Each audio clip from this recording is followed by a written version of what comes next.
Hello, my name is Cassidy Bowie, and I'll be presenting my research, Lifeline to Basic Necessities, College Food Pantries/Closets in the Greater Los Angeles area, and their barriers to hunger alleviation among students.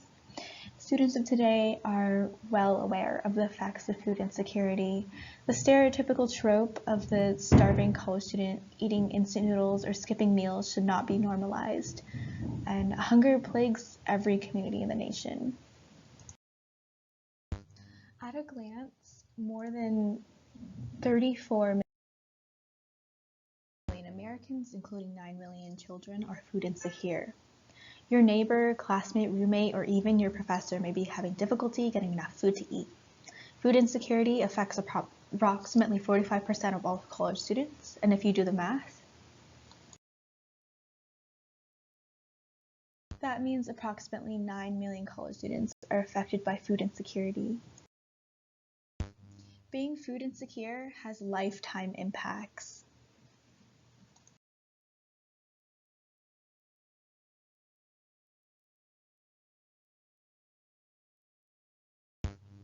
Lifetime impacts such as obesity, nutritional deficiencies, diabetes, mental health issues, and generally poor health in addition to the obvious physiological effects of hunger.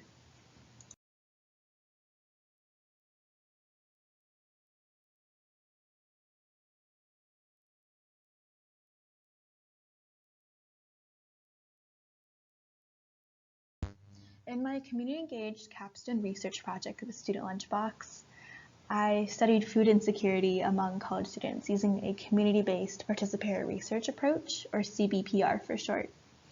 I did this by embedding myself into the Student Lunchbox team, volunteering, and shadowing various moving parts of the startup nonprofit. Every other Monday since February, I've been interning with them from 5:30 a.m. to 2 p.m., distributing food to college campuses.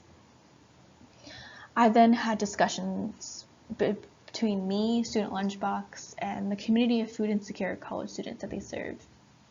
From there, dialogue was created to generate a collective analysis of the issues within the community, keeping in mind sociocultural or political contexts, and then identifying strategies for collective action.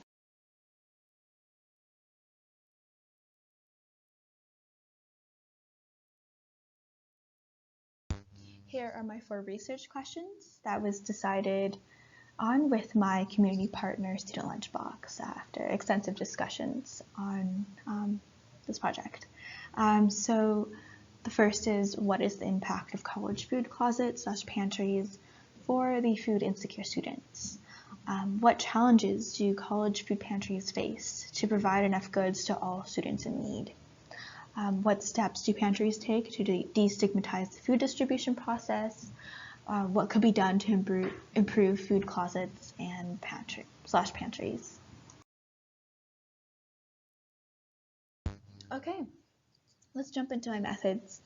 Again, echoing CBPR methodology, I will be co-creating knowledge. Most importantly, it enables community members to have a voice and agency in the research process. In this study, I'll be using non-probability sampling methods due to time, scale, and consent limitations.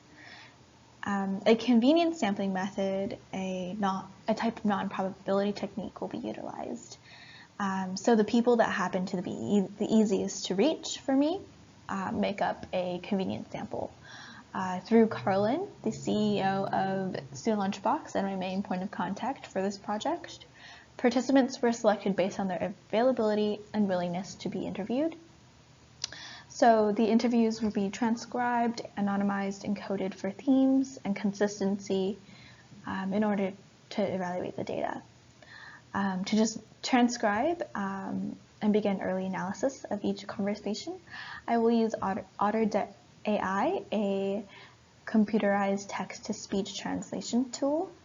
After creating pseudonyms for each interview participant, I'll be using Excel to track and manage participant anonymization. And then QDA Minor Lite, an open source online qualitative coding program, will assist me in constructing, identifying, coding, categorizing, and evaluating themes across the interviews. So I'll be conducting 10 semi-structured interviews with program directors and volunteers of the college food pantries. And semi-structured interviews are in-depth interviews in which interviewees must answer predetermined open-ended questions. Where I am in the current timeline of this research project, I have interviewed food pantry workers from Cal State LA, and so my findings will reflect, my preliminary findings will reflect mostly the Cal State LA pantry.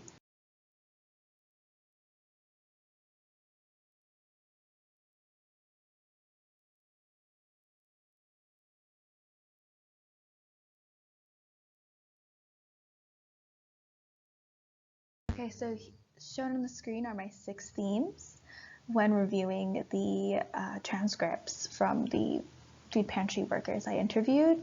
On the left, you'll see success, challenges, student perception, structure, wellness, and recommendations. And in each of the themes, there are also codes. For success, I had 3 codes. So an increase in, in any kind of thing like healthy meals or variety in the produce,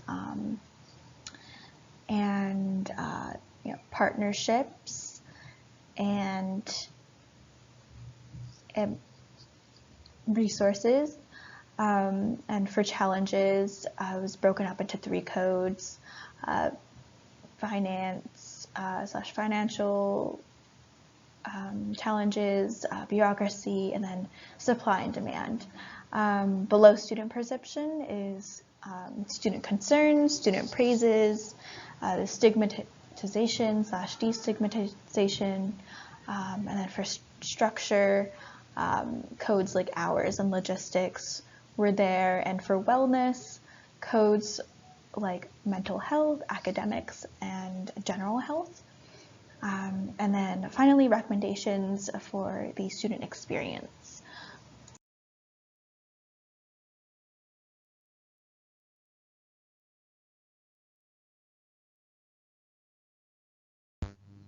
While not able to directly interview students, I was able to access supplemental student testimonials collected from Student Lunchbox from the previous year.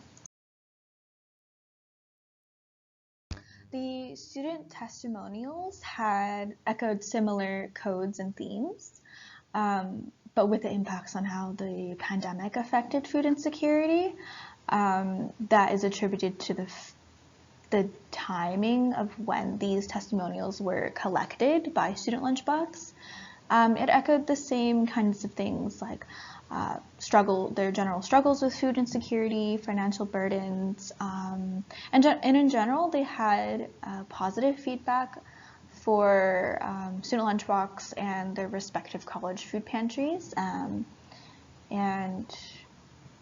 they praised their healthy options and mentioned that it helped feed their family, and also some more recommendations for variety and outreach.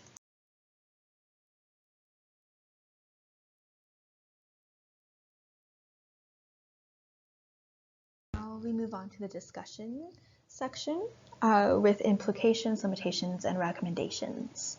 Some implications: the data supports existing research on how being food insecure can affect students' daily lives, such as academic success. Also, something that stood out to me is that food insecurity doesn't look like one type of person. Data showed that international students, grad students, students who support their families, students that don't qualify for CalFresh all struggle with food insecurity, and that food pantries provide a much needed safety net. Some limitations include I was unable to interview students directly, I was unable to survey students directly, but I was able to pivot through semi-structured interviews for the program directors and their food pantry workers. Another thing is that the sample size was small or limited to a specific group of people, and so generalizability is limited, and so it can't yield conclusions that can be broadly applied. Some recommendations is avenues for further research to include financial literacy programs and its intersection with food insecurity.